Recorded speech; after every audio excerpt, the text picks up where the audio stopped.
దేశ రాజధాని ఢిల్లీని కాలుష్యం వెంటాడుతుంది. రోజు రోజుకు వాయు కాలుష్యం పెరిగిపోతుంది. ఇవాళ వెరీ పూర్ కేటగిరీలోకి గాలి నాణ్యత చేరుకుంది. ఎయిర్ క్వాలిటీ ఇండెక్స్ పై 303 పాయింట్లుగా నమోదైంది. ఇక మరోవైపు కాలుష్య కట్టడికి అధికారులు ఎన్ని ప్రయోగాలు చేసినా ఫలితం లభించడం లేదు. కోట్లు కుమ్మరించారు. తడిసి ముద్దవడం పక్కా అని తెగ నమ్మించారు. అదిగో వాన ఇదిగో వాన అంటూ మాయ ఊరించారు. కానీ చుక్క వర్షం పడలేదు. పడుతుందన్న ఆశ లేదు. ఢిల్లీలో క్లౌడ్ సీడింగ్ ప్లాన్ ఫ్లాప్ అయింది. ఇక ఢిల్లీలో కాలుష్య రక్కసిని తరిమి కొట్టేందుకు ఎన్ని ప్రయత్నాలు చేస్తున్నా ఫలించట్లేదు. కృత్రిమ వర్షం కురిపించి కొంతలో కొంతైనా పొల్యూషన్ ను తగ్గిద్దామని క్లౌడ్ సీడింగ్ ప్రక్రియను ప్రభుత్వం ప్రతిష్టాత్మకంగా తీసుకుంది. మేఘాలను చల్లబరిచి వర్షింపజేసేందుకు విమానాలను రంగంలోకి దింపి రసాయనాలను చల్లించింది.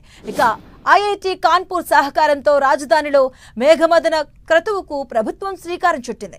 1,10,00,000 కాదు, ఏకంగా 3,21,00,000 రూపాయలను ఈ క్లౌడ్ సీడింగ్ కు ఖర్చు చేసింది ప్రభుత్వం. మరోవైపు ఢిల్లీలో వాయు కాలుష్యం కారణంగా BS3 వాహనాలను నిషేధించారు.